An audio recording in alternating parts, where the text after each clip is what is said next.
Ele cuspia palavras como veneno. Ela ouvia em silêncio. Mas quando aquela garçonete abriu a boca, até o milionário perdeu a voz. O que ela disse naquela noite mudou a vida de todos que estavam ali. As mãos de Antônia Tavares tremiam. Não de medo. Tremiam de cansaço, porque aquele era o terceiro turno seguido que ela cobria no Terraço Belmonte, um dos restaurantes mais caros da cidade. Seus pés doíam tanto que cada passo parecia uma punição. Mas ela não podia parar. Não podia reclamar. Não podia sequer suspirar alto demais, porque no mundo em que trabalhava, garçonetes não tinham o direito de parecer cansadas. E foi exatamente naquela noite, com o salão lotado e a cozinha em ritmo frenético, que tudo aconteceu. Antônia carregava uma bandeja com 3 pratos quando ouviu a voz. Uma voz alta, grossa, carregada de desprezo, que cortou o burburinho do restaurante como uma faca. Todos no salão pararam. Talheres congelaram no ar. Conversas morreram pela metade, e os olhos de cada pessoa presente se voltaram para a mesa do canto, onde um homem de terno estava de pé, com o dedo apontado para o rosto dela. Eu pedi o filé ao ponto. Ao ponto. Você é surda ou simplesmente incompetente? O nome dele era Renato Monteiro. Todo mundo na cidade sabia quem ele era. Dono de uma rede de concessionárias que faturava milhões, frequentador assíduo de colunas sociais e conhecido tanto pela fortuna quanto pelo temperamento impossível. Quando Renato entrava em um restaurante, os garçons trocavam olhares nervosos. Quando sentava à mesa, o ar ficava mais pesado. E quando abria a boca para reclamar, ninguém tinha coragem de responder. Ninguém. Até aquela noite. Antônia parou onde estava, a bandeja ainda equilibrada nas mãos. O salão inteiro a observava, esperando a reação que sempre vinha de quem era humilhado por Renato. Cabeça baixa, um pedido de desculpas murmurado e uma retirada silenciosa. Era assim que funcionava. Era assim que sempre tinha sido. Mas Antônia não abaixou a cabeça. Senhor, ela disse com a voz firme, olhando diretamente nos olhos dele. O pedido foi preparado exatamente como o senhor solicitou. Eu mesma conferi com a cozinha antes de trazer. O silêncio que se seguiu foi tão denso que dava para ouvir o gelo derretendo dentro dos copos de água. Renato estreitou os olhos como se não acreditasse no que acabara de ouvir. Na mesa ao lado dele, Fabrício Duarte, seu sócio nos negócios, parou de mastigar com o garfo a meio caminho da boca. E Bruna Monteiro, a esposa de Renato, fechou os olhos por um instante, como quem já sabia que a tempestade estava apenas começando. "O que você disse?" Renato perguntou, baixando o tom de voz de um jeito que era ainda mais ameaçador do que quando gritava. "Está me dizendo que eu estou errado?" "Estou dizendo que conferi o pedido, senhor. Se não está do seu agrado, posso pedir para prepararem outro prato imediatamente." Renato deu um passo na direção dela. Um passo lento, calculado, como quem quer intimidar pelo tamanho, pela presença, pelo poder que o dinheiro comprava. Outros clientes nas mesas próximas se encolheram nas cadeiras. Uma senhora mais ao fundo levou a mão à boca. E Cláudia, colega de trabalho de Antônia, que assistia tudo atrás do balcão, agarrou o pano de prato com tanta força que os nós dos dedos ficaram brancos. "Você acha?" Renato começou, apontando o dedo mais uma vez, agora a centímetros do rosto de Antônia. "Que pode falar assim comigo? Você sabe quem eu sou? Sabe quanto eu gasto nesse restaurante por mês? Gasto mais numa noite do que você ganha num ano inteiro. E você tem a audácia de me dizer que eu estou errado?" Antônia não recuou, nem um centímetro. Sustentou o olhar dele com uma serenidade que desconcertava, como se por trás daquele uniforme de garçonete existisse algo que ele não conseguia enxergar. Algo que ninguém ali conseguia enxergar. Ainda. "Senhor, eu não disse que o senhor está errado. Eu disse que conferi o pedido. São coisas diferentes." Uma mulher numa mesa próxima soltou um "nossa" baixinho. Fabrício deixou o garfo cair no prato com um ruído metálico. E Bruna abriu os olhos, olhando para Antônia com uma expressão que misturava espanto e algo que parecia admiração. Renato ficou vermelho. Aquele tipo de vermelho que não é vergonha, é raiva pura. Raiva de quem não está acostumado a ser confrontado, de quem passou a vida inteira ouvindo "sim, senhor" e "como quiser", e de repente tropeça em alguém que não dobra os joelhos. Chama o gerente, ele disse entre os dentes. Agora. Seu Amadeu, o dono do terraço Belmonte, já estava a caminho. Com mais de 2 décadas no ramo da gastronomia, ele conhecia cada tipo de cliente e cada tipo de problema. Mas quando chegou à mesa de Renato e viu o olhar incendiário do milionário e a postura inabalável de Antônia, soube que aquilo era diferente de tudo que já havia presenciado. Senhor Monteiro, boa noite. Algum problema com o serviço? Seu Amadeu perguntou com a voz mais conciliadora que conseguiu. Problema? Renato quase cuspiu a palavra. Problema é essa funcionária sua que não sabe servir um prato e ainda tem a cara de pau de dizer que eu estou errado. Eu quero ela fora daqui. Agora. E quero um pedido de desculpas formal, ou eu juro que nunca mais piso nesse restaurante e faço questão de contar para todo mundo que tipo de serviço vocês oferecem. Seu Amadeu sentiu o chão tremer. Renato Monteiro não era apenas um cliente. Era o cliente que trazia outros clientes ricos, que dava visibilidade ao restaurante, que representava uma fatia considerável do faturamento mensal. Perder Renato significava perder prestígio, dinheiro e talvez até outros clientes que só vinham porque ele vinha. Ele se virou para Antônia com um olhar que pedia, implorava para que ela simplesmente pedisse desculpas, que engolisse o orgulho, abaixasse a cabeça e deixasse a tempestade passar. Antônia, ele disse baixinho, por favor. Ela entendeu o pedido silencioso. Entendeu a pressão, o medo, a lógica cruel que mandava os pequenos se curvarem diante dos grandes. E por um instante, por um breve instante, pensou em fazer exatamente isso.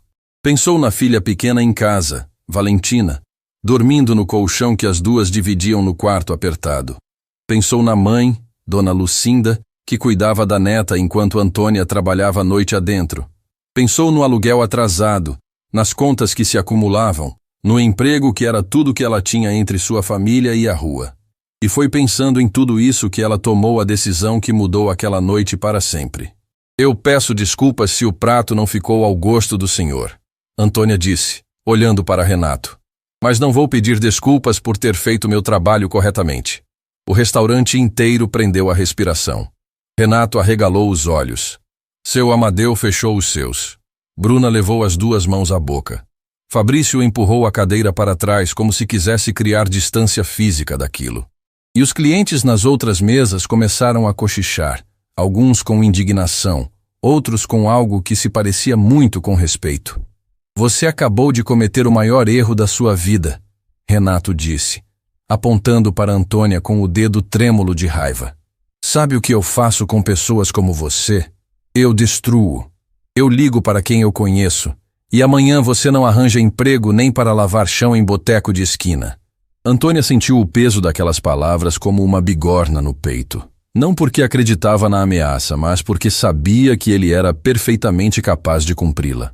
Homens como Renato Monteiro não faziam ameaças vazias. Eles tinham telefones cheios de contatos, influência que se estendia por toda a cidade, e um prazer sádico em esmagar quem ousasse desafiá-los. Mas então algo aconteceu que ninguém esperava. Com licença. A voz veio da mesa ao lado. Uma mulher que estava jantando sozinha, elegante e discreta, que até aquele momento ninguém havia notado, levantou-se calmamente e caminhou até onde Antônia e Renato estavam. Seu nome era Teresa Vidal, e ela carregava consigo uma presença que fez até Renato dar um passo para trás instintivamente. Eu não pude deixar de ouvir, Teresa disse, com uma voz tão calma que parecia esculpida em mármore. E como cliente deste restaurante preciso dizer que quem está sendo desrespeitoso aqui não é essa jovem. Renato a encarou como se tivesse sido esbofeteado. E quem é a senhora para se meter na minha conversa? Alguém que está jantando tranquilamente e teve a refeição interrompida pelo espetáculo que o senhor está dando, Teresa respondeu sem alterar o tom. O senhor está gritando com uma trabalhadora que está fazendo o trabalho dela. Se o prato não veio como queria, peça outro.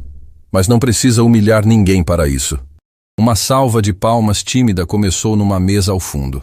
Depois outra. E outra. Em segundos, metade do restaurante aplaudia.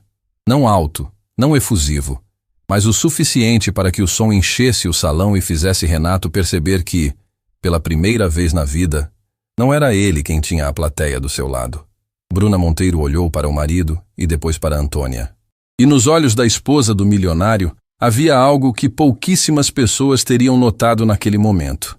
Vergonha. Não de Antônia, de Renato.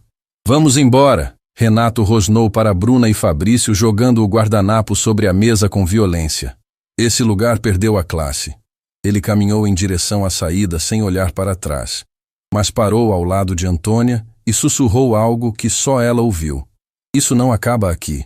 Eu vou destruir você. Antônia não respondeu. Apenas ficou parada, de pé, no meio do salão, com a bandeja ainda nas mãos e o coração batendo tão forte que parecia querer sair do peito. As palmas foram morrendo. Os clientes voltaram aos seus pratos. E o restaurante, aos poucos, retomou seu ritmo normal, como se nada tivesse acontecido. Mas algo tinha acontecido. Cláudia correu até Antônia assim que Renato saiu. Você ficou louca? Aquele homem pode acabar com a sua vida. Ele pode tentar. Antônia respondeu sem emoção na voz. Mas por dentro, estava despedaçando. Seu Amadeu se aproximou com uma expressão de quem não sabia se abraçava ou demitia Antônia. Você sabe o que ele pode fazer com esse restaurante, não sabe? Sei, e sinto muito por isso, seu Amadeu. Mas eu não ia pedir desculpas por algo que não fiz. O velho restauranteur a olhou por um longo momento. Havia algo nos olhos de Antônia que ele não conseguia decifrar. Uma dor antiga, profunda, que não tinha a ver com um prato de filé. Uma força que não combinava com a precariedade que ele sabia que ela vivia. Vá para casa, ele disse por fim. Descansa. Amanhã a gente resolve isso. Antônia assentiu. Tirou o avental, guardou no armário dos funcionários, pegou a bolsa surrada e saiu pela porta dos fundos. A noite estava fria e ela não tinha casaco. Caminhou até o ponto de ônibus com os braços cruzados, tentando segurar o tremor que agora era de nervoso, de adrenalina esvaziando. Enquanto esperava, seu telefone tocou. Era Dona Lucinda. Minha filha, a Valentina está com febre de novo. Está pedindo por você. Antônia fechou os olhos. Sentiu as lágrimas que havia segurado a noite inteira escaparem de uma vez, descendo pelo rosto sem permissão. Ali, sozinha naquele ponto de ônibus, sem ninguém olhando, sem plateia, sem holofotes, ela finalmente deixou a dor sair. Eu já estou indo, mãe, ela disse com a voz embargada. Fala para ela que a mamãe já está indo. Desligou. Enxugou o rosto com as costas da mão. E ficou ali, olhando para o nada, pensando em como o mundo podia ser tão injusto. Pensando em como um homem que tinha tudo achava que podia tirar o pouco que ela tinha. Pensando em Valentina, que precisava de remédio, de médico, de coisas que Antônia mal conseguia pagar. O ônibus chegou. Ela subiu, sentou no banco do fundo e encostou a cabeça na janela. A cidade passava do lado de fora como um borrão de luzes e sombras. O que Antônia não sabia, o que ninguém naquele restaurante sabia, é que Teresa Vidal não era apenas uma cliente qualquer. A mulher que havia se levantado para defendê-la naquela noite era uma das pessoas mais influentes do país. E ela não tinha parado de pensar em Antônia desde o momento em que a viu de pé, sozinha, enfrentando um homem que todos temiam. Teresa estava sentada no banco traseiro de seu carro, sendo levada para casa pelo motorista, quando pegou o celular e fez uma ligação. Marcelo, sou eu. Preciso que você descubra tudo sobre uma garçonete que trabalha no Terraço Belmonte. O nome dela é Antônia. Quero saber quem ela é, de onde veio e por que ela tem a postura de alguém que já enfrentou coisa muito pior do que um homem gritando. Do outro lado da linha, Marcelo Fonseca, seu assistente pessoal, anotou cada palavra. Teresa, ele disse curioso. O que essa garçonete fez para chamar a sua atenção? Teresa olhou pela janela do carro com um meio sorriso que misturava admiração e tristeza. Ela ficou de pé, Marcelo. Enquanto todo mundo ao redor dela se curvava, ela ficou de pé. Na mesma hora, do outro lado da cidade, Renato Monteiro entrava em seu escritório particular, ligava o computador e começava a fazer exatamente o que havia prometido. Ligou para o primeiro contato da lista, depois para o segundo, depois para o terceiro. Um por um foi espalhando o nome de Antônia como quem espalha veneno, garantindo que nenhum restaurante, nenhum bar, nenhum estabelecimento da cidade a contratasse. "Eu quero essa garçonete na rua", ele disse ao último contato da noite. Sem emprego, sem referência, sem chance. Desligou o telefone, serviu-se de um copo de uísque e olhou pela janela do escritório, lá do alto do prédio que levava seu nome. "Quem ela pensa que é?", murmurou para si mesmo. "Amanhã ela vai aprender que ninguém me desafia." Mas Renato Monteiro não sabia de duas coisas naquela noite. Não sabia que Teresa Vidal já havia colocado engrenagens muito maiores que as dele em movimento. E não sabia que Antônia Tavares guardava um segredo. Um segredo que, quando viesse à tona, não apenas destruiria tudo que ele estava tentando fazer contra ela, mas colocaria a própria vida de Renato de cabeça para baixo. Porque aquela garçonete que ele havia jurado destruir não era apenas uma garçonete. E o que ela escondia era capaz de abalar os alicerces de tudo que Renato Monteiro havia construído. Antônia chegou em casa quando a madrugada já tinha engolido o resto da noite. O ônibus demorou mais do que o normal, e ela precisou caminhar as últimas quadras quase correndo, com o peito apertado e o nome de Valentina martelando na cabeça a cada passo. Quando abriu a porta do apartamento pequeno que dividia com a mãe e a filha, encontrou Dona Lucinda sentada na beira da cama, com Valentina no colo. A menina estava encolhida, com o rosto encostado no peito da avó, respirando rápido demais. "Ela piorou faz umas 2 horas", Dona Lucinda disse baixinho sem tirar os olhos da neta. "A febre não cede. Já dei o remédio que tinha, mas não fez efeito." Antônia largou a bolsa no chão, ajoelhou ao lado da cama e colocou a mão na testa da filha. Estava queimando. O tipo de febre que faz o estômago de uma mãe revirar, que transforma cada segundo em desespero. "Mamãe chegou, meu amor", ela sussurrou, acariciando os cabelos de Valentina. "Mamãe está aqui." Valentina abriu os olhos devagar. Estava fraca, mas quando viu Antônia, esticou os bracinhos e se agarrou ao pescoço da mãe com toda a força que o corpinho cansado conseguia reunir. "Não vá embora de novo", Valentina murmurou com a voz fininha. "Fica comigo." Antônia mordeu o lábio com tanta força que sentiu o gosto de ferro. Abraçou a filha, fechou os olhos e jurou para si mesma que não ia chorar na frente dela. Não ia. Não podia. Precisava ser forte porque Valentina precisava de uma mãe forte, não de uma mãe derrotada. "Eu não vou a lugar nenhum", Antônia disse com a voz mais firme que conseguiu fabricar. "Vamos cuidar de você, tá bom? Mamãe vai dar um jeito." Dona Lucinda olhou para a filha e leu nos olhos dela tudo o que Antônia tentava esconder. O cansaço, o medo, a angústia de quem sabe que precisa levar a filha ao médico, mas não sabe como vai pagar. "Aconteceu alguma coisa no trabalho?" Dona Lucinda perguntou. Antônia hesitou. Pensou em contar tudo, em desabafar sobre Renato, sobre a humilhação, sobre a ameaça, mas olhou para Valentina nos seus braços e engoliu cada palavra. "Nada demais, mãe. Amanhã eu resolvo." Mas amanhã chegou com a força de um furacão. Na manhã seguinte, quando Antônia ligou para o restaurante para saber seu horário, foi Cláudia quem atendeu.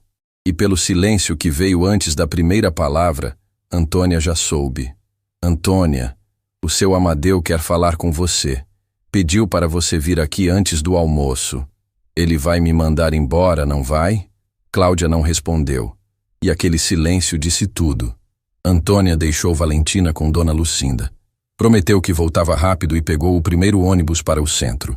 Durante todo o trajeto, ficou olhando pela janela sem ver nada, repassando na cabeça cada segundo da noite anterior. A voz de Renato, o dedo dele apontando para seu rosto, a frase que ele sussurrou antes de sair, e se perguntou se tinha feito a coisa certa. Se o orgulho valia o preço que ela estava prestes a pagar. Quando chegou ao terraço Belmonte, o restaurante ainda estava fechado para o público. Seu Amadeu a esperava numa mesa ao fundo, sozinho, com uma xícara de café que parecia intocada. Ele levantou os olhos quando ela se aproximou e Antônia viu neles algo que nunca havia visto antes. Tristeza. "Senta, Antônia." Ela sentou. Seu Amadeu esfregou o rosto com as 2 mãos antes de falar. "Eu recebi 8 ligações essa manhã. 8. Sabe de quem?" Antônia não disse nada. Fornecedores, parceiros comerciais, até o pessoal que organiza os eventos corporativos. Todos com a mesma mensagem. Enquanto você trabalhar aqui, eles cortam relação com o restaurante. O silêncio entre eles pesava toneladas. Renato Monteiro ligou para cada um deles. Seu Amadeu continuou, a voz falhando. Fez questão de ligar pessoalmente. E não ficou nisso. Ligou para outros restaurantes, bares, hotéis, buffets. Espalhou seu nome como se você fosse uma criminosa. Disse que você desrespeitou clientes, que é instável, que é um risco para qualquer estabelecimento. Antônia sentiu o chão desaparecer debaixo dos pés. Sabia que Renato cumpriria a ameaça, mas não imaginou que seria tão rápido, tão metódico, tão cruel. Seu Amadeu, deixa eu terminar. Ele interrompeu, erguendo a mão. Eu construí esse restaurante com as minhas mãos. Cada mesa, cada receita, cada detalhe. São mais de 20 anos da minha vida dentro dessas paredes. E eu estou te dizendo, Antônia, de coração, você fez a coisa certa ontem à noite. Aquele homem mereceu cada palavra que ouviu. Antônia sentiu os olhos arderem. Mas eu tenho outros funcionários, seu Amadeu continuou, e a voz dele quebrou de um jeito que fez Antônia perceber que aquilo doía nele tanto quanto nela. Tenho a Cláudia, tenho o pessoal da cozinha, tenho gente que depende desse restaurante para alimentar os filhos. E se eu perder os fornecedores, se perder os contratos de eventos, eu não consigo manter as portas abertas. Antônia entendeu antes que ele dissesse. O senhor precisa me mandar embora. Seu Amadeu olhou para ela com os olhos úmidos. Eu preciso. E eu me odeio por isso. Ele estendeu a mão por cima da mesa e segurou a mão de Antônia.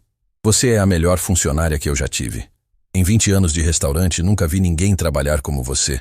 Nunca vi ninguém tratar os clientes como você trata.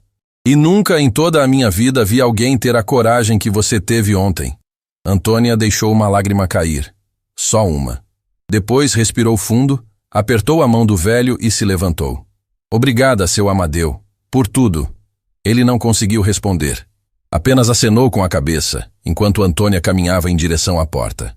Quando ela saiu, seu Amadeu ficou ali sentado, olhando para a xícara de café frio, perguntando-se como o mundo tinha chegado a um ponto em que um homem com dinheiro podia destruir a vida de uma mulher decente por puro capricho.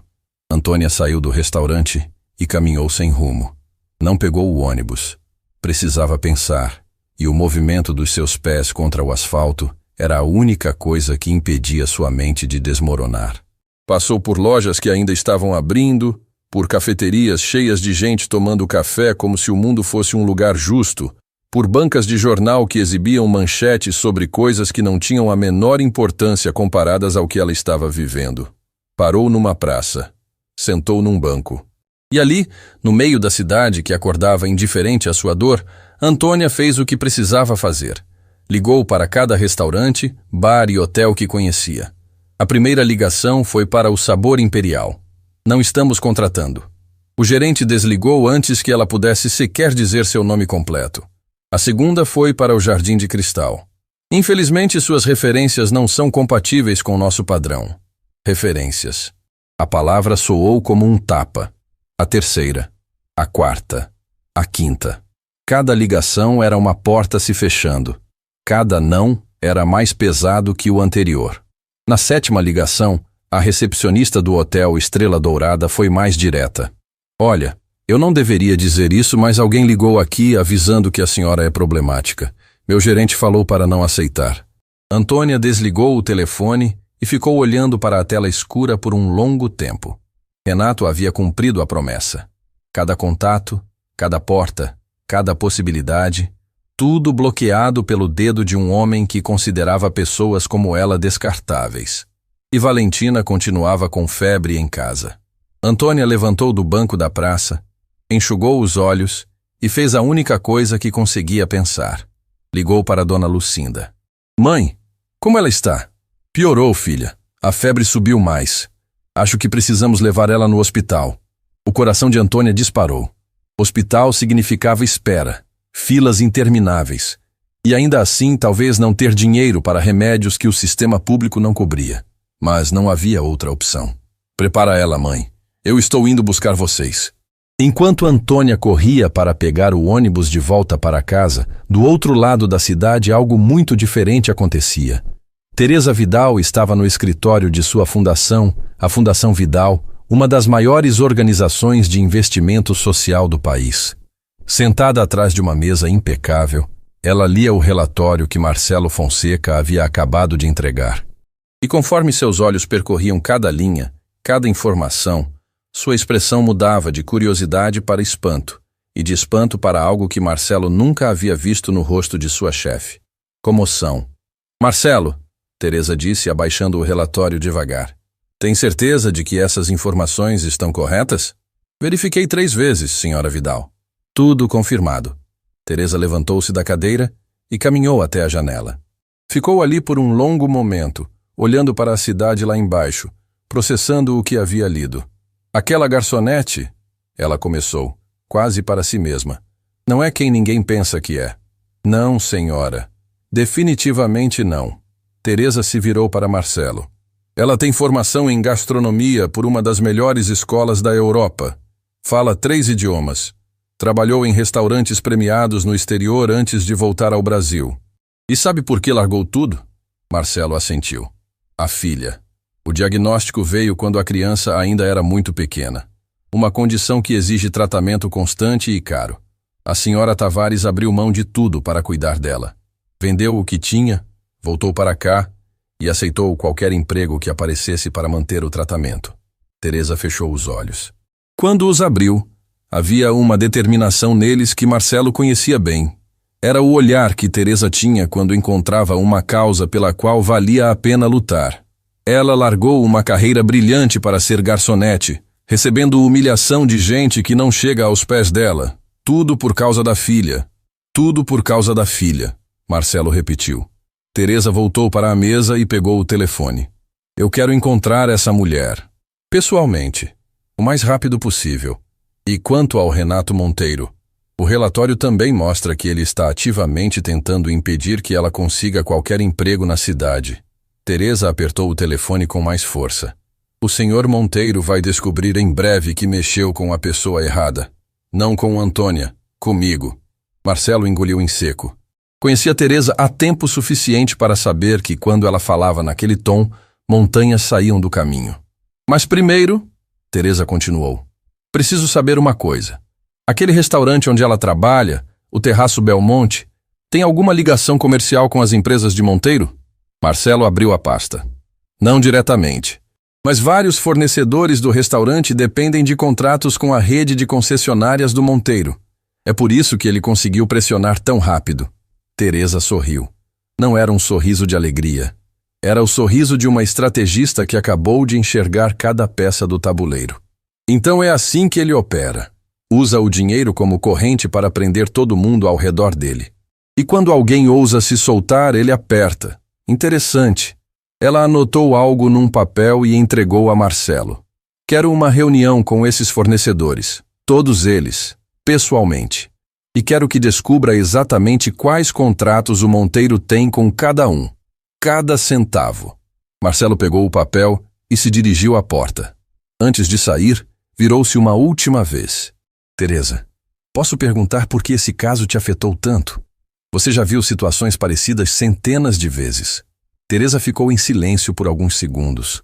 Quando respondeu, sua voz estava mais baixa, mais íntima, como se estivesse abrindo uma porta que raramente abria. Porque há muitos anos, Marcelo, alguém ficou de pé por mim quando o mundo inteiro queria me ver de joelhos. E isso mudou a minha vida. Agora é minha vez de ficar de pé por alguém. Marcelo saiu sem dizer mais nada. E Teresa ficou ali, sozinha no escritório, segurando o relatório com o nome de Antônia Tavares, sentindo no peito algo que não sentia há muito tempo. A urgência de fazer justiça. O que ela ainda não sabia é que a história de Antônia era muito mais profunda do que aquele relatório mostrava. Porque o segredo que Antônia guardava não era apenas sobre sua carreira perdida ou sua filha doente. Era um segredo que envolvia diretamente Renato Monteiro. E quando essa verdade finalmente viesse à tona, nada, absolutamente nada, seria como antes. Antônia segurava a mão de Valentina na sala de espera do Hospital Municipal São Bento. O lugar estava lotado. Cadeiras ocupadas até o último canto, gente encostada nas paredes, crianças chorando, mães com olheiras que contavam histórias inteiras de noites sem dormir. Dona Lucinda tinha ficado em casa porque o corpo já não aguentava o ritmo, e Antônia não quis forçá-la. Então ali estava, sozinha com a filha no colo, esperando um atendimento que não chegava. Valentina tinha adormecido encostada no peito da mãe. A febre ainda ardia, mas a menina estava tão exausta que o sono venceu o desconforto. Antônia acariciava os cabelos da filha em silêncio, tentando não pensar em tudo ao mesmo tempo. Mas era impossível. O emprego perdido, as portas fechadas, o aluguel que venceria em poucos dias. E agora, o hospital. Tavares? Valentina Tavares? Antônia se levantou depressa e carregou a filha até o consultório. O médico que as recebeu era jovem, com uma expressão cansada, mas atenciosa.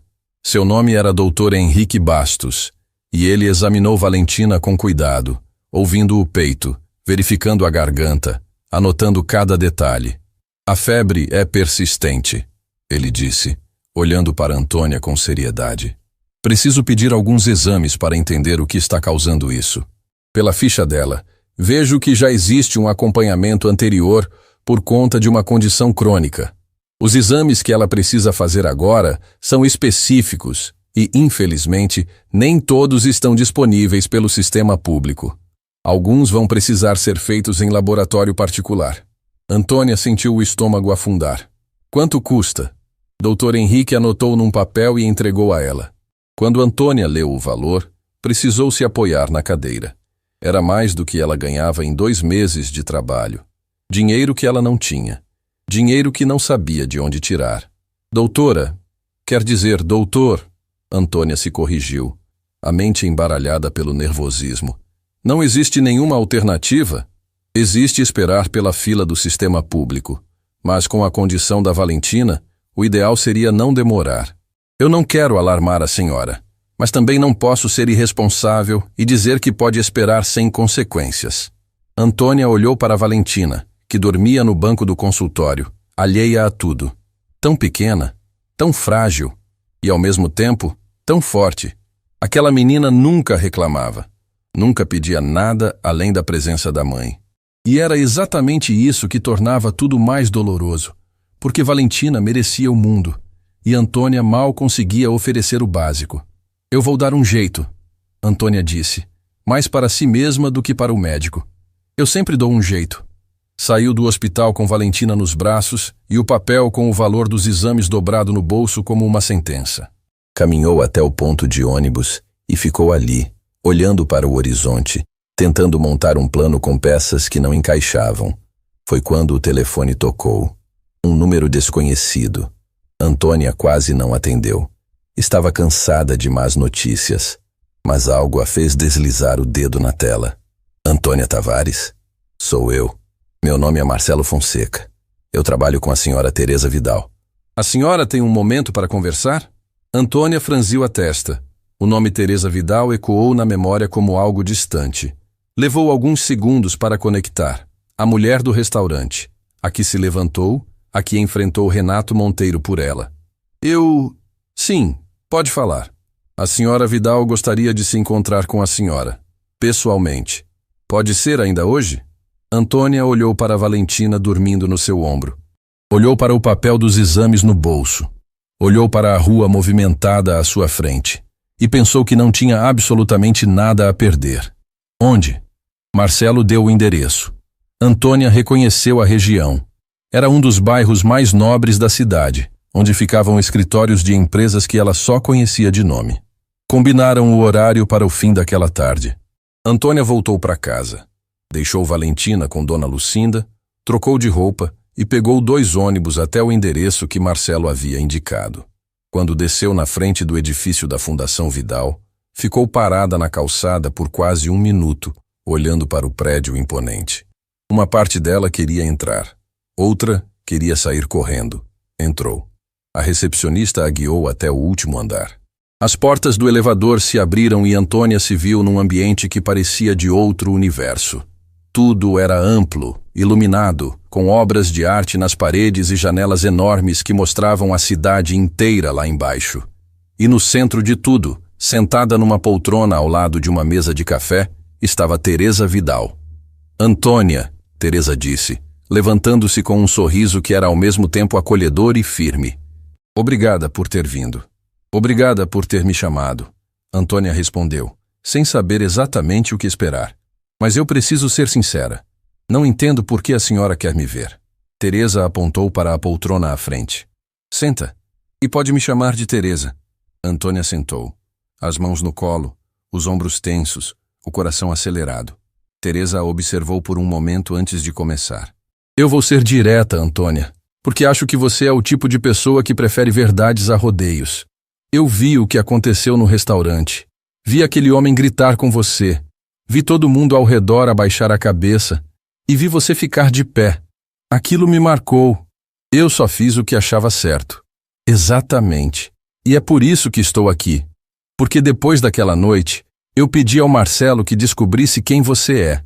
Não por curiosidade vazia, mas porque a sua postura me disse que havia algo muito maior por trás daquela garçonete. Antônia sentiu o corpo inteiro enrijecer. O que ele descobriu? Teresa inclinou-se para a frente. Que você estudou gastronomia na escola Bela Vista, em Lyon, que fala francês, inglês e espanhol, que trabalhou em restaurantes premiados em 3 países diferentes, e que largou tudo, absolutamente tudo, para voltar ao Brasil e cuidar da sua filha. Antônia engoliu em seco. Fazia tanto tempo que alguém reconhecia quem ela realmente era. Tinha passado tanto tempo sendo invisível, sendo só a garçonete, só a moça do avental, que ouvir suas conquistas em voz alta doía como uma ferida reaberta. Isso foi outra vida, Antônia disse com a voz embargada. Hoje eu sou só uma mãe tentando manter a filha saudável. Você nunca foi só alguma coisa, Antônia. E é exatamente isso que eu quero conversar. Teresa explicou. A Fundação Vidal estava desenvolvendo um projeto inédito. Um programa de capacitação gastronômica para mulheres em situação de vulnerabilidade. Um centro de formação que ensinaria culinária profissional, gestão de negócios, empreendedorismo. E precisavam de alguém para liderar o projeto. Alguém que conhecesse o mundo da gastronomia de elite, mas que também entendesse a realidade de quem luta para sobreviver. Alguém que tivesse vivido nos 2 lados. Eu passei meses procurando o perfil certo, Teresa disse. E naquela noite, no terraço Belmonte, encontrei. Antônia ficou em silêncio. As palavras de Teresa giravam na sua cabeça como um redemoinho. Era grande demais, inesperado demais, bonito demais para ser real. Teresa, eu agradeço, de verdade, mas eu preciso ser honesta. Minha filha está doente, precisa de exames que eu não consigo pagar. Minha cabeça agora está nisso, não sei se consigo pensar em mais nada. Teresa não hesitou. Quanto custam os exames? Antônia tirou o papel do bolso e entregou. Teresa leu o valor e colocou o papel na mesa com a mesma naturalidade de quem lê uma conta de café. Marcelo vai ligar para o laboratório da fundação. Valentina faz os exames amanhã, sem custo nenhum. E se precisar de acompanhamento, temos convênio com o Hospital Vitória Regia. Antônia abriu a boca, mas nenhuma palavra saiu. O queixo tremeu. Os olhos encheram. E ali, naquele escritório elegante, diante de uma mulher que conhecia há menos de 2 dias, Antônia Tavares chorou como não chorava há muito tempo. Não de tristeza, de alívio. Daquele tipo de choro que vem quando você passou tanto tempo segurando o peso sozinha que no momento em que alguém estende a mão, o corpo simplesmente desmorona. Teresa se levantou, sentou ao lado de Antônia e colocou a mão no ombro dela. Não disse nada. Apenas ficou ali, em silêncio, deixando Antônia sentir o que precisava sentir. Quando Antônia conseguiu falar, olhou nos olhos de Teresa e disse algo que Teresa jamais esqueceria. Ninguém nunca ficou do meu lado assim. Nunca. Desde que voltei para o Brasil, foi sempre eu sozinha. Eu e a minha mãe. Eu e a minha filha. E eu contra o resto. Agora não é mais, Teresa respondeu. Agora você tem alguém. Antônia enxugou o rosto e respirou fundo. Algo estava mudando. Ela conseguia sentir. Como uma porta se abrindo depois de anos trancada. Mas na mesma hora em que essa porta se abria para Antônia, do outro lado da cidade, outra porta se fechava com violência. Bruna Monteiro estava trancada no banheiro da mansão dos Monteiro, sentada no chão frio, com o telefone nas mãos e lágrimas escorrendo em silêncio. Tinha acabado de ouvir Renato se gabar no escritório, pelo viva voz, de como tinha destruído a vida de uma garçonete que ousou enfrentá-lo. "Ninguém me enfrenta e sai ileso", ele disse ao telefone rindo. "Essa mulher vai aprender o que acontece quando se mete com gente grande." Bruna apertou o telefone contra o peito. Pensou na garçonete do restaurante, na postura firme dela, na dignidade daquela mulher diante de um homem que Bruna conhecia melhor do que ninguém. Um homem que com o mundo era poderoso, mas que dentro de casa era algo que ninguém imaginava. Ela abriu os contatos do celular e procurou um nome que não discava há muito tempo. Seus dedos tremiam. Sabia que se fizesse aquela ligação, não teria volta. Sabia que estava prestes a cruzar uma linha que mudaria tudo. Mas Bruna também sabia de um segredo.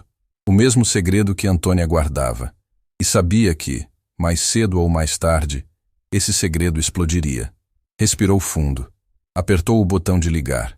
E do outro lado da linha, uma voz atendeu. "Delegacia Central, boa noite." A ligação de Bruna Monteiro para a Delegacia Central durou menos de 1 minuto. Ela pediu para registrar uma denúncia e a atendente explicou que seria necessário comparecer pessoalmente para formalizar o procedimento. Bruna agradeceu, desligou e ficou sentada no chão do banheiro por um tempo que pareceu uma eternidade. Sabia que o que estava prestes a fazer mudaria tudo. Não apenas a vida de Renato, a dela, a de Antônia, a de pessoas que nem imaginavam estar envolvidas naquela teia. Mas a cena do restaurante não saía da sua cabeça. A garçonete de pé, firme, enfrentando o marido dela com uma dignidade que Bruna não conseguia ter dentro da própria casa. Aquela imagem tinha acendido algo que estava adormecido dentro dela há anos. A coragem de parar de fingir. Na manhã seguinte, enquanto Renato saía para mais um dia de negócios como se nada no mundo pudesse tocá-lo, Bruna fez algo que nunca havia feito. Entrou no escritório particular dele. A porta estava trancada, como sempre, mas Bruna sabia onde ele guardava a chave reserva. Conhecia cada canto daquela mansão melhor do que Renato imaginava, porque mulheres que vivem com medo aprendem a observar tudo em silêncio. Abriu a gaveta do fundo, aquela que Renato mantinha trancada com cadeado. Usou a chave menor que havia encontrado anos atrás no bolso de um paletó que ele mandou para a lavanderia. Dentro da gaveta, encontrou o que procurava. Uma pasta grossa, com documentos que ela já tinha visto uma vez, de relance, antes de Renato aparecer e trancar tudo de novo. Naquela época, Bruna não entendeu o que estava lendo. Agora, depois de anos convivendo com as mentiras do marido, entendia perfeitamente. Eram contratos, registros bancários, e no meio de tudo, um nome que fez seu coração disparar. Tavares. Não era o nome de Antônia. Era o nome do marido dela, Rafael Tavares. Bruna sentou na cadeira do escritório com as mãos tremendo. A história que aqueles papéis contavam era a história que Renato havia enterrado com dinheiro, advogados e influência. Uma história que começou anos antes, quando Rafael Tavares era um jovem chefe de cozinha promissor que havia acabado de abrir seu próprio restaurante com um empréstimo bancário. O restaurante se chamava Alma Viva e ficava num ponto disputado do centro da cidade. O problema é que aquele ponto também era disputado por outra pessoa, Renato Monteiro. Renato queria aquele terreno para abrir uma nova concessionária. Ofereceu dinheiro a Rafael. Rafael recusou. Ofereceu mais. Rafael recusou de novo. O restaurante era o sonho dele, o projeto de uma vida inteira, e nenhuma quantia seria suficiente para fazê-lo desistir. Então Renato fez o que sempre fazia quando alguém dizia não. Destruiu. Os documentos na pasta mostravam tudo. Renato usou seus contatos no sistema financeiro para pressionar o banco que havia concedido o empréstimo a Rafael. O empréstimo foi reclassificado. As taxas de juros subiram de forma inexplicável. Cobranças antecipadas começaram a chegar. E em questão de meses, Rafael Tavares, que nunca havia atrasado uma parcela sequer, se viu afogado em uma dívida que crescia como uma doença. O restaurante fechou. Rafael perdeu tudo. A dívida consumiu as economias da família. E o peso daquela destruição foi tão grande, tão sufocante, que Rafael adoeceu. Não de uma doença que se vê por fora, de uma que corrói por dentro. A angústia, a humilhação, a sensação de ter perdido a razão de viver, tudo aquilo, a dor foi crescendo com o tempo. Meses depois, Rafael faleceu, e Geisa ficou sozinha para seguir em frente. Meses depois, Rafael não resistiu ao peso. Partiu sem aviso, deixando Antônia sozinha com Valentina, que na época ainda era muito pequena, e com uma montanha de dívidas que não eram culpa de ninguém, a não ser de um homem que decidiu que o sonho de outra pessoa era um obstáculo no caminho dele. Bruna leu cada documento com lágrimas caindo sobre os papéis. Ali estava a prova de que o homem com quem ela dividia a cama havia destruído uma família inteira por um terreno. E o mais cruel de tudo, Renato sabia. Sabia o que tinha acontecido com Rafael. Sabia que tinha uma viúva e uma criança. E nunca sentiu um pingo de remorso. Ela fotografou cada página com o celular, cada contrato, cada registro, cada assinatura. Depois guardou tudo exatamente como estava. Trancou a gaveta, devolveu a chave ao lugar e saiu do escritório com o coração pesado e a decisão tomada. Não ia mais à delegacia. Ia direto a alguém que pudesse usar aquelas provas da forma certa. Ia procurar Teresa Vidal. Enquanto Bruna atravessava a cidade carregando no celular as provas que podiam destruir Renato Monteiro, Antônia vivia a manhã mais esperançosa que tivera em muito tempo. Marcelo Fonseca havia cumprido a palavra de Teresa. Na manhã seguinte à reunião, um carro da Fundação Vidal buscou Antônia e Valentina em casa e as levou ao laboratório conveniado. Dona Lucinda ficou na porta do apartamento vendo o carro partir, sem entender direito o que estava acontecendo, mas com as mãos juntas em oração silenciosa. No laboratório, Valentina foi atendida com um carinho que Antônia não via há muito tempo. Enfermeiras que sorriam, médicos que explicavam cada procedimento, uma sala de espera com brinquedos e livros coloridos. Valentina, que normalmente ficava tensa em hospitais, relaxou pela primeira vez. "Mãe, aqui é bonito", Valentina disse, apontando para um aquário na parede da recepção. "Tem peixe azul?"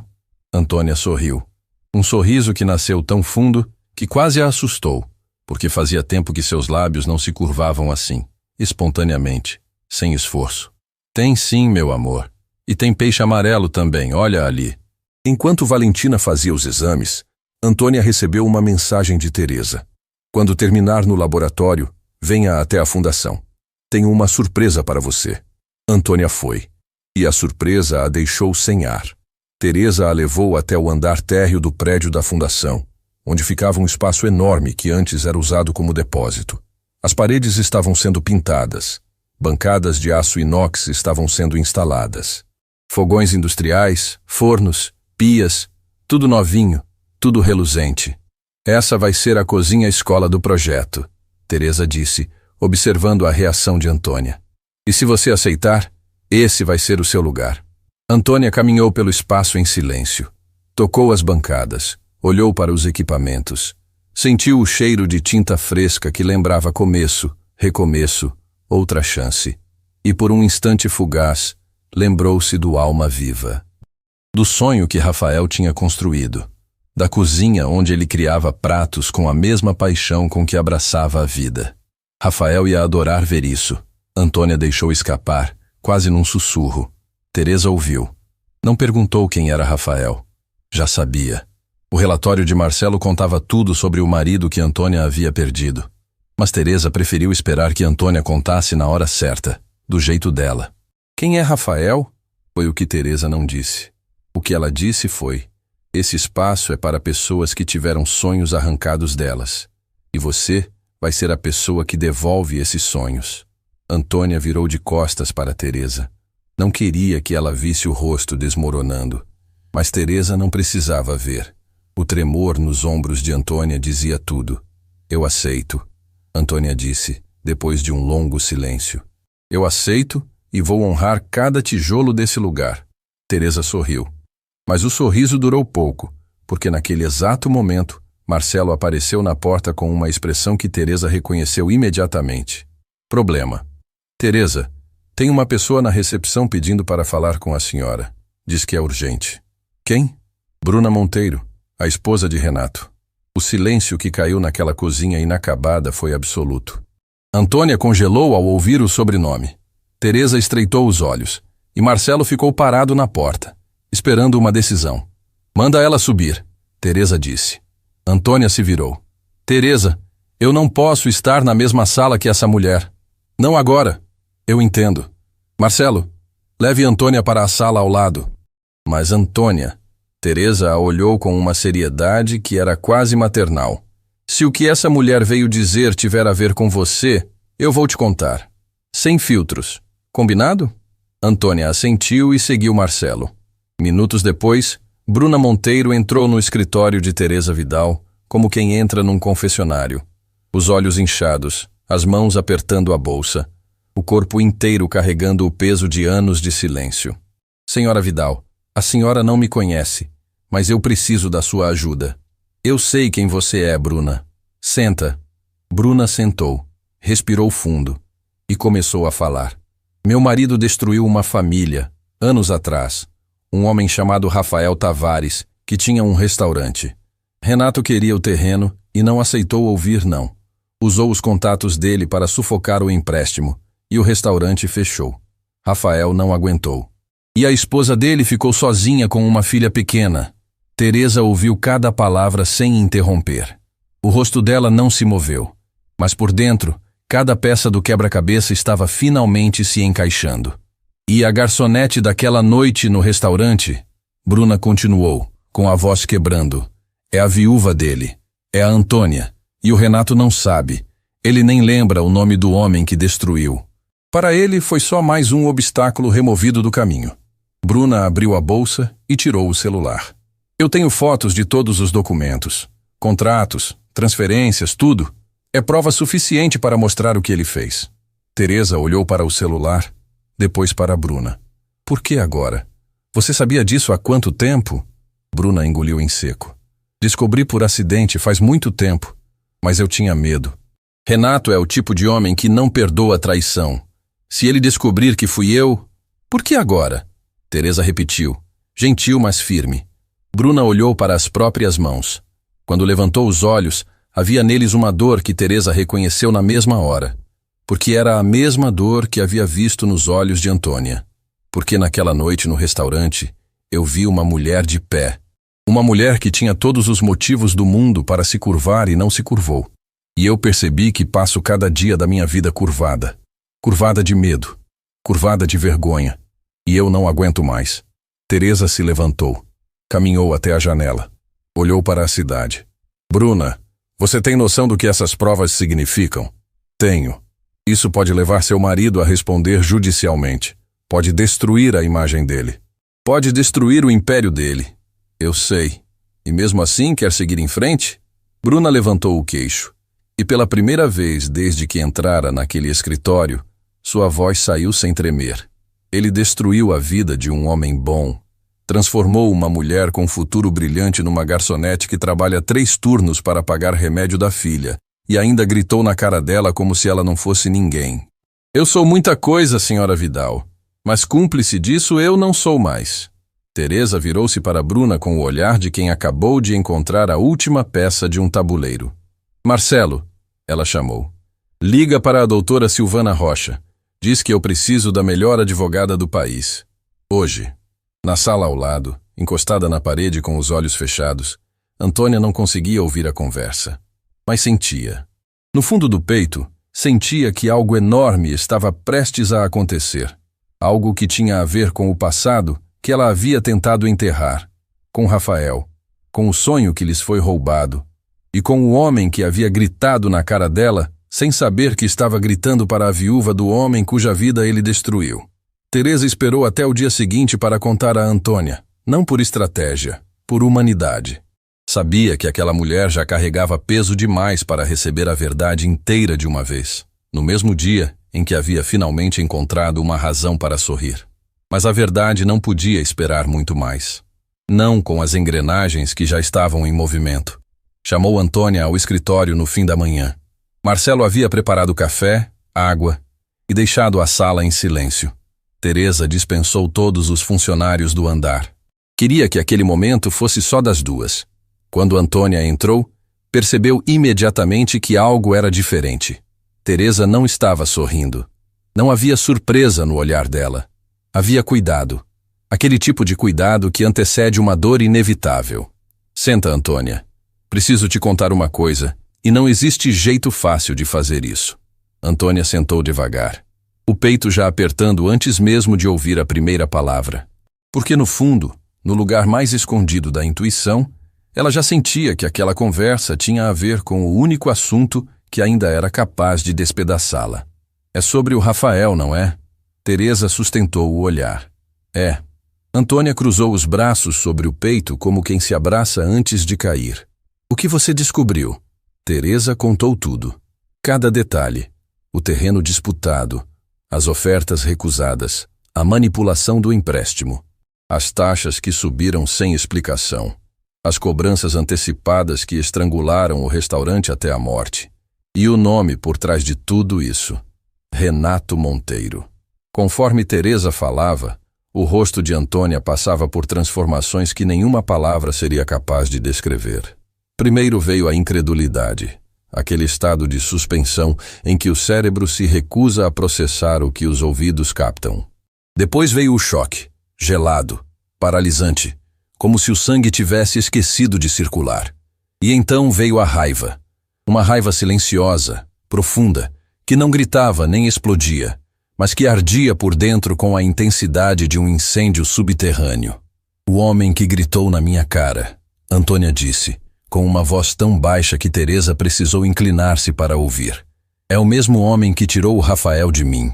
Sim, o homem que me humilhou na frente de todos, que me chamou de incompetente, que me ameaçou, que destruiu cada porta de emprego que eu tinha.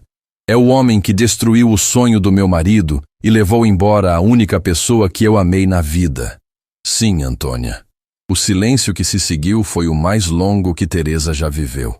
Antônia não chorou, não gritou. Ficou ali, imóvel, com os olhos fixos num ponto invisível da parede, como se estivesse reconstruindo mentalmente cada momento dos últimos anos. Cada turno extra, cada humilhação engolida, cada noite acordada ao lado de Valentina, cada real contado para comprar remédio, cada lágrima derramada sozinha no ponto de ônibus. E agora, finalmente, cada uma dessas dores tinha um responsável, um rosto, um nome. Ele nem sabia quem eu era, Antônia disse, e pela primeira vez sua voz rachou. Gritou na minha cara e nem lembrava que destruiu a minha família. Para ele, o Rafael foi só um número, só um obstáculo, e eu sou só mais uma garçonete invisível. Você nunca foi invisível, Antônia. Para o mundo eu fui, Teresa. Durante anos eu fui.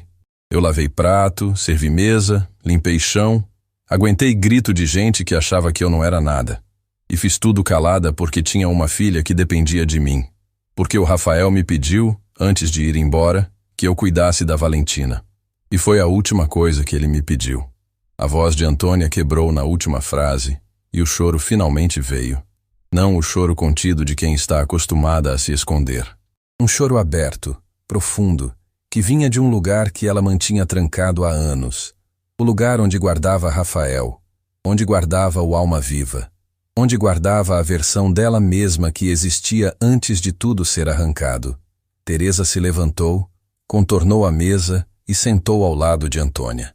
Segurou as mãos dela e esperou. Não tentou acalmar. Não disse que ia ficar tudo bem. Porque às vezes a coisa mais respeitosa que alguém pode fazer por outra pessoa é simplesmente estar ali enquanto a dor encontra o caminho para fora. Minutos se passaram. Antônia respirou fundo, enxugou o rosto e olhou para Teresa com olhos que já não eram os mesmos de antes. Havia algo novo ali. Não era ódio, era clareza. A clareza brutal de quem finalmente enxerga o mapa inteiro depois de anos caminhando no escuro. O que a gente faz agora? Antônia perguntou. Isso depende de você. Eu tenho as provas. Bruna trouxe tudo. Contratos, registros bancários, assinaturas. A minha advogada, doutora Silvana Rocha, já está analisando o material. Existe base para um processo. Mas eu não vou dar um passo sem a sua autorização. Bruna trouxe? Antônia repetiu com espanto genuíno. A esposa dele? A esposa dele. Ela entrou no escritório particular de Renato, encontrou os documentos e veio até mim por vontade própria. Disse que não aguentava mais ser cúmplice. Antônia balançou a cabeça lentamente, processando. A mulher que estava sentada ao lado de Renato naquela noite no restaurante, a mesma que fechou os olhos de vergonha, era agora a pessoa que tinha trazido as provas para derrubá-lo. Eu quero justiça, Antônia disse firme. Não por vingança, pelo Rafael, pela Valentina e por todas as outras pessoas que esse homem esmagou, achando que nunca ia ter consequência. Teresa assentiu. Então vamos fazer justiça. Naquela mesma tarde, doutora Silvana Rocha chegou à Fundação Vidal. Era uma mulher de presença imponente, voz precisa e reputação que a precedia em cada tribunal do país. Tinha construído a carreira defendendo causas que outros advogados consideravam impossíveis e ganhando a maioria delas. Quando Teresa a chamava, era porque a batalha era séria. Silvana espalhou os documentos fotografados por Bruna sobre a mesa da sala de reuniões. Antônia, Teresa e Marcelo observavam em silêncio enquanto ela analisava cada folha com olhos cirúrgicos. O que temos aqui? Silvana começou apontando para um dos contratos. É um padrão claro de coerção financeira. Renato Monteiro usou influência pessoal junto a diretores do banco para alterar condições de um empréstimo que estava sendo pago regularmente. Isso não é apenas antiético. É crime. Tem como provar a ligação direta dele? Teresa perguntou. Tem. Esses registros mostram comunicações entre Monteiro e o diretor da agência bancária que aprovou as alterações no contrato. Há e-mails, memorandos internos e até uma transferência que só pode ser interpretada como pagamento por serviço prestado. Quem guardou essa documentação foi meticuloso. Era o advogado particular do Renato, Marcelo explicou.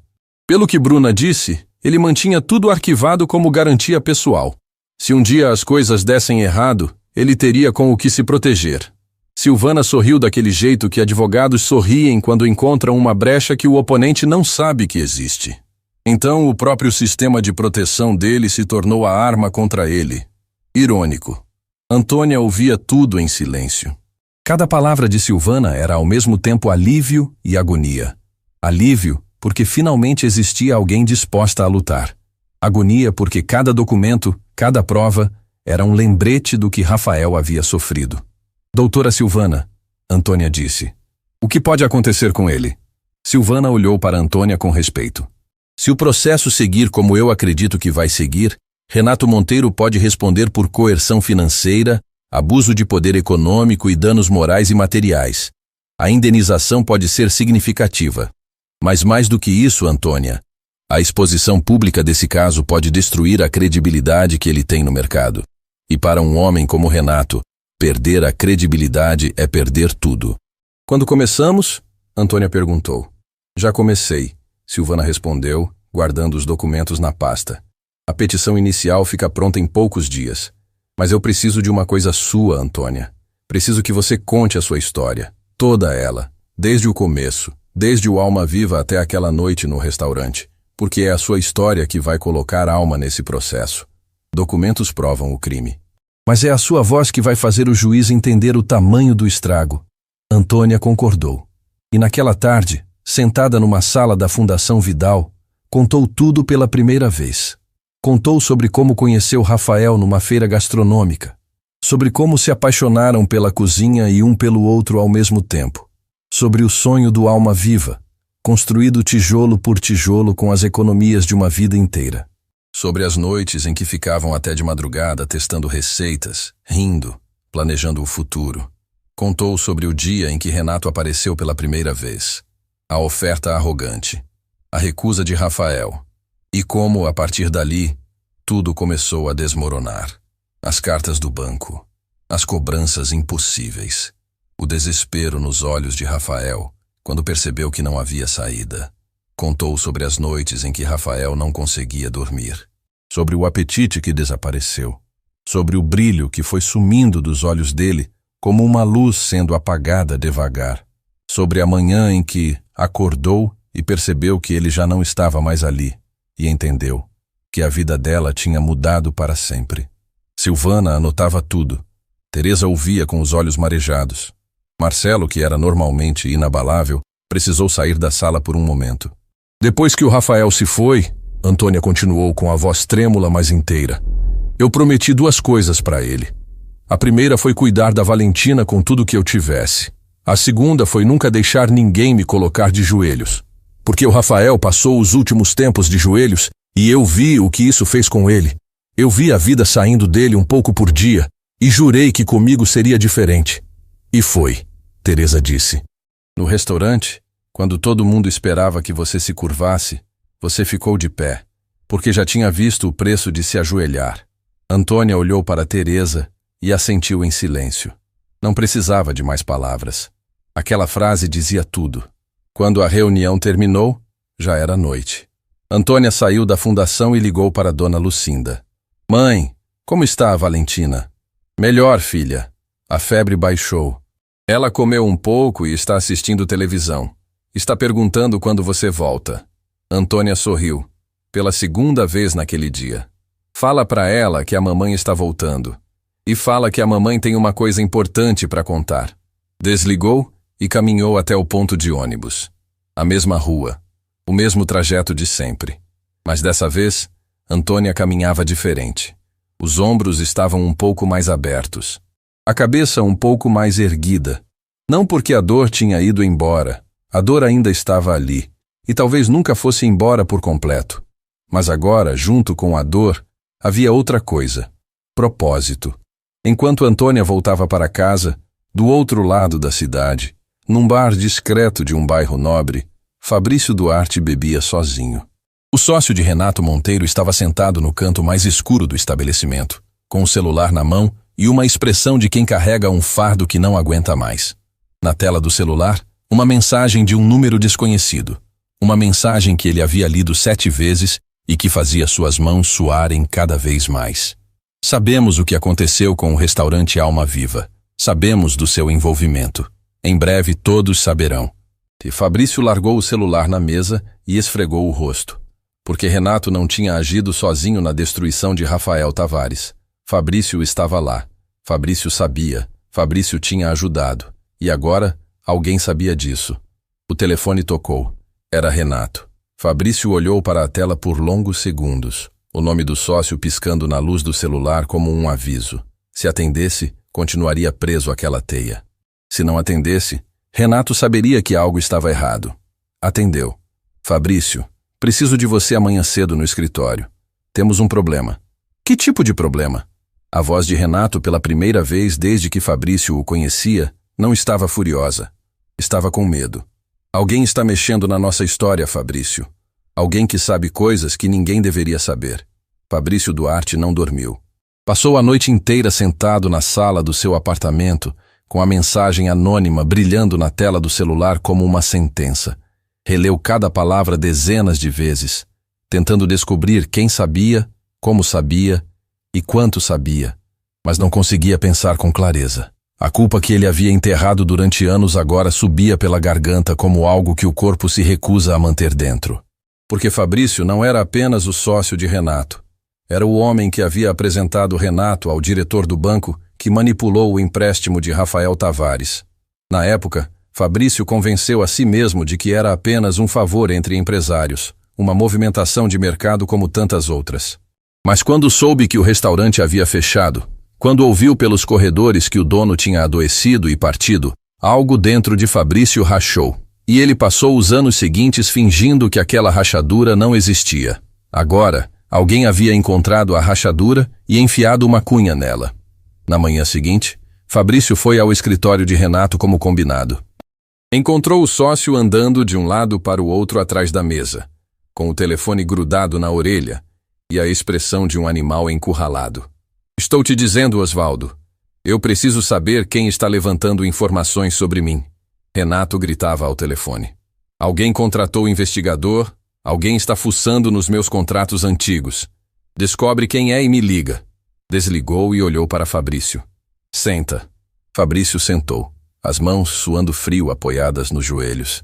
Alguém está cavando o passado, Renato disse, jogando o celular na mesa. Não sei quem, não sei porquê, mas estão mexendo em coisas que deveriam estar enterradas. Aquela história do terreno, do restaurante, você sabe do que estou falando. Fabrício sabia. Sabia melhor do que Renato imaginava. O que você quer que eu faça? Fabrício perguntou, tentando manter a voz firme. Quero que você ligue para o Sérgio, nosso advogado, e peça para ele blindar tudo. Todos os contratos daquela época, todos os registros. Se alguém vier com acusação, a gente precisa ter uma defesa pronta. Fabrício assentiu mecanicamente. Mas enquanto Renato continuava falando sobre estratégias de defesa e possíveis inimigos, a mente de Fabrício estava em outro lugar. Estava naquela noite no restaurante, quando viu Antônia de pé, enfrentando Renato. Estava no rosto daquela garçonete, na postura inabalável dela. E agora que sabia quem ela era, porque a mensagem anônima não apenas acusava, mas também revelava que a garçonete era a viúva de Rafael, Fabrício sentia o peso daquele olhar como nunca antes. Ele tinha ajudado a destruir a família daquela mulher. E depois, sentado à mesa do restaurante, assistiu Renato gritar na cara dela como se ela não fosse ninguém. Fabrício, você está me ouvindo? Renato interrompeu. Estou. Vou ligar para o Sérgio. Saiu do escritório com passos apressados, mas não ligou para o advogado. Entrou no carro, ficou parado no estacionamento por vários minutos com as mãos no volante e então fez algo que nunca imaginou fazer. Pegou o celular e digitou uma resposta para o número desconhecido que havia enviado a mensagem. Quem é você e o que quer de mim? A resposta veio em segundos. Alguém que está te dando a chance de ficar do lado certo antes que seja tarde demais. Fundação Vidal. Pergunte por Teresa. Fabrício ficou olhando para a tela. A Fundação Vidal. Teresa Vidal. O nome ecoava como algo que ele deveria conhecer, mas que nunca havia prestado atenção. Porque homens como Fabrício e Renato não prestavam atenção em fundações sociais. Não prestavam atenção em nada que não tivesse cifrão na frente. Mas agora, Fabrício precisava prestar atenção. Porque a alternativa era afundar junto com Renato. Ligou o carro e dirigiu até a Fundação Vidal. Enquanto Fabrício atravessava a cidade em direção ao encontro que mudaria o rumo de tudo, Antônia estava sentada na sala de espera do laboratório conveniado com Valentina. Os resultados dos exames tinham ficado prontos e a médica responsável, doutora Estela Campos, pediu para conversar pessoalmente. Antônia segurava a mão de Valentina com força. A menina brincava com um livrinho de colorir que havia ganhado da enfermeira, alheia à tempestade que girava dentro da mãe. Senhora Tavares, a doutora chamou da porta do consultório. Antônia entrou com Valentina e sentou na cadeira em frente à mesa. Doutora Estela tinha um jeito calmo de falar, cuidadoso, como quem escolhe cada palavra para não machucar mais do que o necessário. Os exames confirmaram o que já suspeitávamos. A condição da Valentina está ativa e precisa de acompanhamento intensivo. A boa notícia é que, com o tratamento adequado, o prognóstico é positivo. Crianças respondem bem quando o protocolo é iniciado a tempo. E a má notícia? Antônia perguntou. Porque mães que já passaram por tudo aprendem a perguntar primeiro pela sombra. O tratamento é contínuo. São consultas regulares, exames periódicos e medicação específica. Pelo convênio da Fundação Vidal, boa parte está coberta, mas vai exigir dedicação e presença constante. Antônia olhou para Valentina, que desenhava uma flor torta no livrinho de colorir, completamente concentrada na escolha entre o lápis rosa e o amarelo. Tão pequena, tão inocente, tão alheia ao preço que a vida cobrava só para que ela pudesse existir em paz. Eu vou estar presente, Antônia disse, sem hesitar. Cada consulta, cada exame, tudo. Doutora Estela sorriu. Eu acredito na senhora, e acredito que a Valentina vai ficar bem. Quando saíram do consultório, Antônia se abaixou e abraçou a filha no meio do corredor. Valentina, sem entender o motivo do abraço tão apertado, apenas retribuiu com os bracinhos e disse: Mãe, eu desenhei uma flor para você. Tem as cores do arco-íris, mas faltou o azul porque o lápis quebrou. Antônia riu e chorou ao mesmo tempo. É a flor mais bonita que eu já vi, meu amor. Naquela mesma tarde, na Fundação Vidal, 3 situações convergiram ao mesmo tempo de um jeito que nem Teresa poderia ter planejado. Primeiro, Fabrício Duarte chegou à recepção e pediu para falar com Teresa Vidal.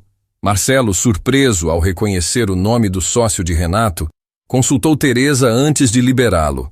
Manda ele subir, Teresa disse, com a mesma calma cirúrgica de sempre. Mas avisa a Silvana para estar presente. Segundo, Antônia chegou à fundação para uma reunião sobre o projeto da cozinha-escola e foi encaminhada para a sala de planejamento no andar de baixo, sem saber quem estava no andar de cima. E terceiro, doutora Silvana Rocha chegou com a petição inicial do processo contra Renato Monteiro pronta para revisão. Teresa olhou para Marcelo e disse: às vezes o destino tem um senso de timing que nenhum estrategista consegue replicar. Fabrício entrou no escritório de Teresa com a aparência de quem não dormia há dias. Silvana estava sentada numa poltrona ao canto, com a pasta do processo no colo, observando cada movimento dele. Senhor Duarte, Teresa começou, sem oferecer café, sem sorrisos, sem cortesias. O senhor sabe por que está aqui? Sei. Alguém me mandou uma mensagem dizendo que sabe o que aconteceu com o restaurante Alma Viva e dizendo para procurar a senhora. E o senhor veio. O que isso me diz sobre o senhor? Fabrício engoliu em seco. Que eu estou cansado de carregar isso. Teresa inclinou a cabeça. Carregar o quê, exatamente? E então Fabrício fez o que não fazia há anos. Falou a verdade. Contou como apresentou Renato ao diretor do banco. Como sabia que a intenção era sufocar o empréstimo. Como viu tudo acontecer e não fez nada para impedir. Como soube que Rafael havia adoecido e escolheu fingir que aquilo não era problema dele. Eu disse a mim mesmo que era só negócio, Fabrício disse, com a voz falhando, que essas coisas acontecem no mundo dos negócios. Mas depois daquela noite no restaurante, quando vi o Renato gritar na cara daquela mulher e soube que ela era a viúva do homem que a gente destruiu, eu não consigo mais, senhora Vidal. Não consigo dormir, não consigo comer, não consigo olhar no espelho. Silvana se levantou da poltrona. Senhor Duarte, o que o senhor está me dizendo tem valor jurídico. Se estiver disposto a formalizar um depoimento, seu testemunho fortalece significativamente o caso contra Renato Monteiro. E o que acontece comigo? Fabrício perguntou. Depende da sua cooperação. A justiça costuma diferenciar quem colabora de quem se esconde. Fabrício olhou para as próprias mãos. As mesmas mãos que assinaram papéis, que apertaram mãos erradas, que ajudaram a construir uma fortuna sobre os destroços da vida de outras pessoas. Eu deponho, ele disse. Conto tudo, cada detalhe. Teresa assentiu. E naquele momento, mais uma parede do castelo de Renato Monteiro desmoronou. Quando Fabrício saiu, Teresa ficou sozinha com Silvana. A advogada espalhou os documentos na mesa e disse: com o depoimento de Fabrício, com as provas de Bruna e com o testemunho de Antônia, esse caso é sólido. Renato Monteiro vai responder por tudo que fez. Teresa assentiu, mas havia algo no olhar dela que ia além da estratégia jurídica. Silvana percebeu. Teresa, posso te perguntar uma coisa pessoal? Pode. E por que esse caso te toca tanto? Eu trabalho com você há anos e nunca te vi assim. Teresa caminhou até a janela. Ficou de costas para Silvana por um longo momento. E quando começou a falar, sua voz tinha uma textura diferente, mais suave, mais vulnerável, como se estivesse abrindo um compartimento que mantinha trancado há décadas. Quando eu era jovem, Silvana, minha família tinha uma pequena confecção. Era tudo que a gente tinha. Minha mãe costurava, meu pai cortava os tecidos e eu ajudava nas entregas depois da escola. A gente não era rica, mas era feliz.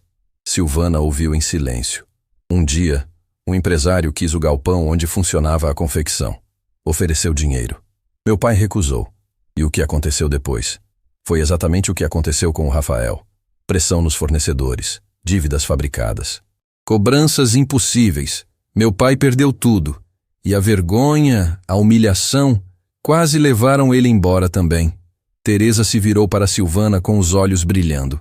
Mas alguém apareceu. Uma professora da minha escola, Dona Helena. Ela viu o que estava acontecendo com a minha família e moveu céus e terra para ajudar. Conseguiu um advogado pro bono, mobilizou a comunidade, fez barulho até alguém ouvir. Meu pai não recuperou o galpão, mas recuperou a dignidade. E eu, com aquele exemplo, jurei que um dia faria o mesmo por outras pessoas. Silvana entendeu tudo. Cada decisão de Teresa, cada projeto social, cada causa abraçada, tudo nascia daquela ferida antiga que ela transformou em propósito.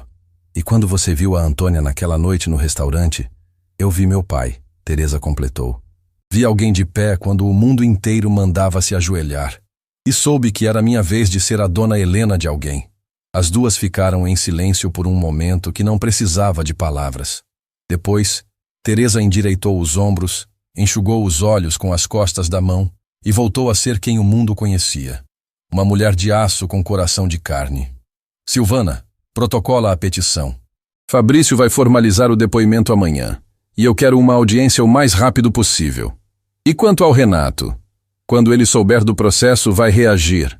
Eu conto com isso, Teresa disse. Homens como ele, quando são encurralados, cometem erros, e o erro que ele cometer vai ser o último. Naquela noite, Antônia colocou Valentina para dormir e sentou ao lado da cama da filha, observando a respiração tranquila de quem finalmente estava medicada e cuidada. Dona Lucinda apareceu na porta do quarto com uma caneca de chá e sentou ao lado da filha. Você está diferente, Antônia, Dona Lucinda disse baixinho.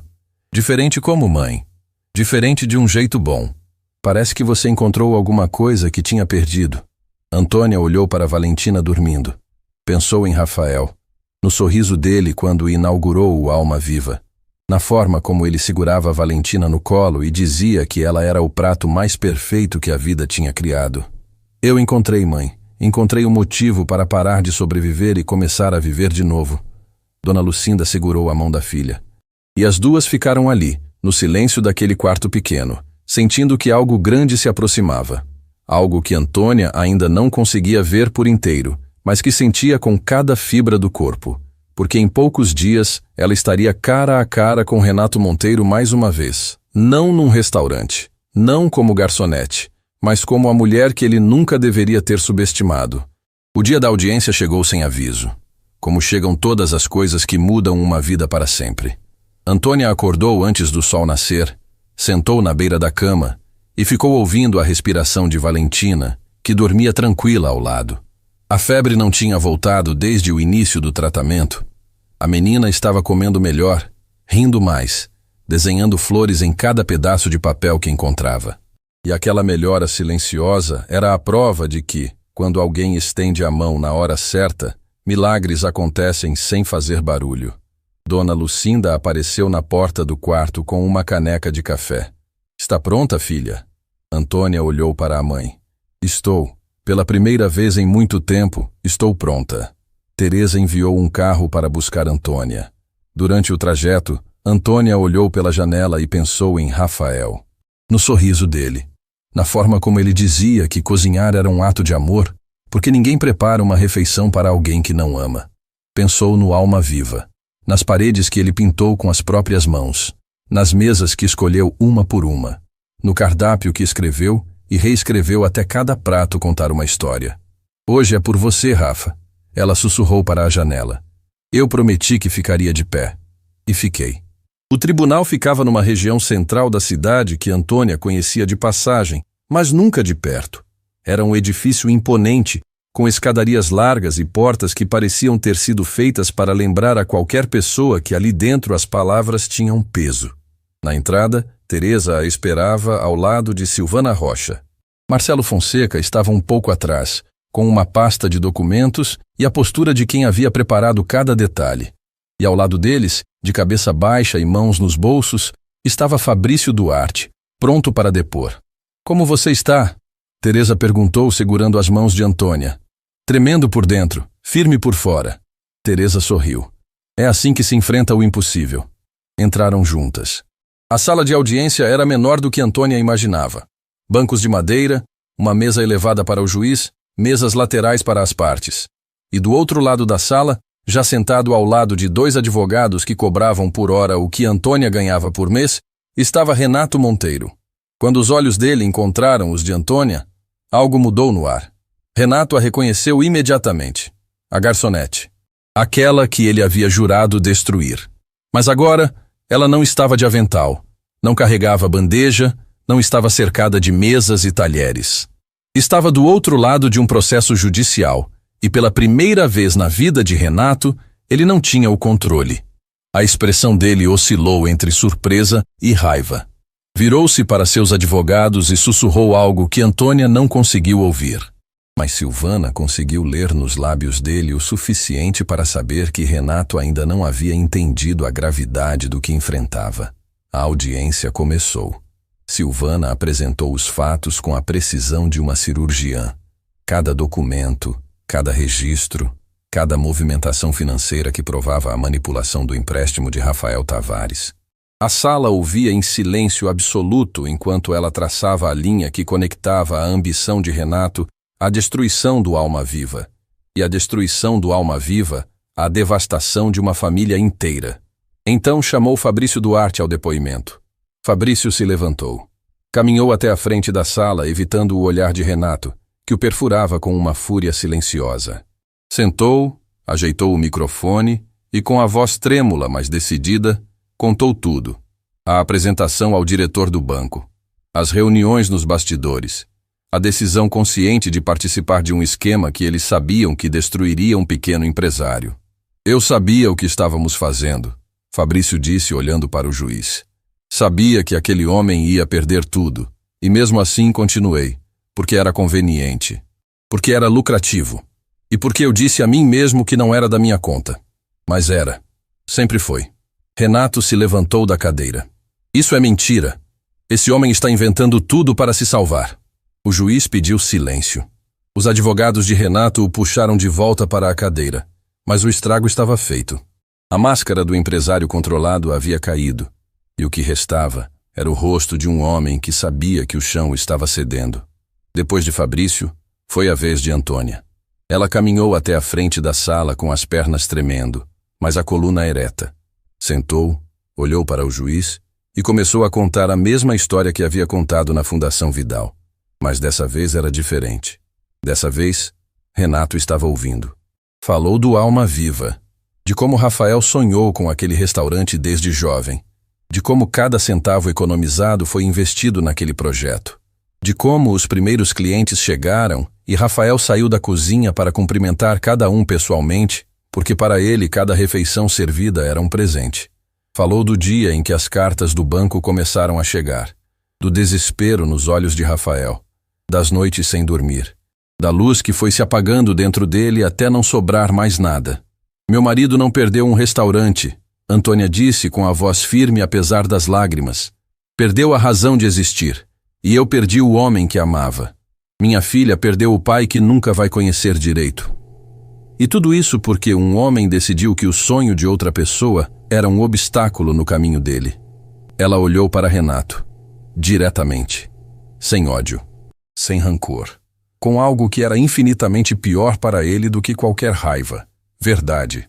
O senhor gritou na minha cara naquela noite no restaurante. Me chamou de incompetente. Disse que ia me destruir. E o mais triste de tudo é que o senhor já tinha me destruído anos antes. Só não lembrava. Porque para o senhor, a minha família nunca foi nada além de um detalhe descartável. A sala inteira ficou em silêncio. O juiz, os advogados, os funcionários do tribunal. Ninguém se movia. Ninguém respirava alto. Porque as palavras de Antônia tinham o peso de algo que vai muito além de um processo. Tinham o peso da verdade nua, sem filtro, sem defesa possível. Renato não disse nada. Pela primeira vez desde que Antônia o conhecia, o milionário que gritava, que apontava o dedo, que ameaçava e intimidava, não tinha uma única palavra para oferecer. Apenas abaixou os olhos e ficou olhando para as próprias mãos, como se estivesse vendo nelas algo que nunca havia notado antes. A decisão do juiz veio semanas depois. Renato Monteiro foi condenado por coerção financeira e abuso de poder econômico. A indenização foi significativa, o suficiente para garantir o tratamento completo de Valentina e reconstruir o que havia sido tirado. Mas mais do que o dinheiro, foi a exposição pública que cobrou o preço mais alto. Os jornais publicaram. As redes sociais amplificaram. E o império de Renato Monteiro, construído sobre a ruína silenciosa de pessoas que ele considerava pequenas, começou a desmoronar pelo peso da própria verdade. Fabrício colaborou integralmente com a justiça. Seu testemunho foi fundamental para o resultado do processo. Não saiu ileso, respondeu pela sua participação, mas a cooperação foi considerada na sentença. Depois de tudo, afastou-se dos negócios e nunca mais foi visto nos mesmos círculos que frequentava. Bruna Monteiro pediu a separação antes mesmo da sentença sair. Mudou-se para outra cidade, recomeçou a vida com o pouco que levou consigo e, numa tarde qualquer, semanas depois, enviou uma carta para Antônia. Não era longa. Dizia apenas: eu deveria ter agido antes. Espero que um dia você consiga me perdoar por ter demorado tanto. Você me ensinou que ficar de pé é uma escolha. Eu finalmente escolhi.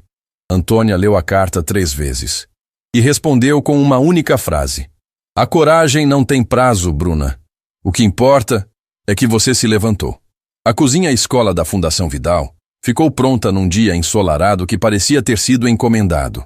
Teresa organizou a inauguração com a simplicidade que Antônia havia pedido. Nada de discursos longos ou cerimônias grandiosas. Apenas as mulheres que seriam as primeiras alunas, a equipe da fundação e as pessoas que fizeram aquele momento possível. Seu Amadeu foi convidado e aceitou no mesmo instante. Trouxe Cláudia consigo, que ao ver Antônia coordenando aquele espaço enorme, com bancadas reluzentes e fornos que perfumavam o ambiente com o cheiro de pão fresco, abraçou a antiga colega e chorou sem conseguir parar. Eu sempre soube que você era grande demais para aquele restaurante, Cláudia disse entre soluços. Seu Amadeu apertou a mão de Antônia com os olhos marejados. O terraço Belmonte nunca mais foi o mesmo sem você. Mas olhar para isso aqui, valeu a pena cada lágrima. Dona Lucinda estava sentada num canto, com Valentina no colo, assistindo tudo com o sorriso sereno de quem viveu o suficiente para saber que a vida, quando resolve recompensar, faz com generosidade. Teresa foi a última a falar. Subiu num pequeno palco improvisado, olhou para as mulheres reunidas e disse: esse espaço existe por causa de uma mulher que perdeu tudo e não perdeu a dignidade. Uma mulher que trabalhou 3 turnos para comprar remédio da filha, que foi humilhada em público e respondeu com a verdade. Que ficou de pé quando o mundo inteiro mandava se ajoelhar. Esse espaço é para todas vocês, mas nasceu por causa dela. Antônia não subiu no palco, não fez discurso, apenas ficou de pé no meio daquela cozinha, rodeada de pessoas que acreditaram nela, e sentiu algo que não sentia desde os tempos do Alma Viva: pertencimento. Mas o momento que ficou gravado na memória de todos veio depois, quando os convidados já estavam se dispersando. Valentina soltou a mão da avó, correu até a mãe e puxou a barra da roupa de Antônia. Mãe, o que é esse lugar? Antônia se abaixou, ficou na altura da filha e segurou o rosto dela com as 2 mãos. Esse lugar, meu amor, é onde a mamãe vai ensinar outras pessoas a cozinhar. Igual o papai fazia. Valentina arregalou os olhos. Igual o papai? Igual o papai. A menina olhou ao redor, para as bancadas, para os fornos, para as pessoas que sorriam. E disse com a simplicidade devastadora que só as crianças possuem: então o papai ia ficar feliz, né, mãe? Antônia puxou a filha para um abraço tão apertado que o mundo ao redor desapareceu. E assim, meu amor, o papai ia ficar muito feliz. E ali, naquela cozinha que cheirava a começo, abraçada à razão de tudo, Antônia Tavares finalmente entendeu algo que havia levado anos para aprender: que a vida não tira sem devolver, que os sonhos arrancados podem nascer de novo em outras formas, que a dignidade não se compra com dinheiro e não se destrói com poder, e que ficar de pé, mesmo quando tudo ao redor desmorona, não é apenas um ato de coragem, é o que nos torna humanos.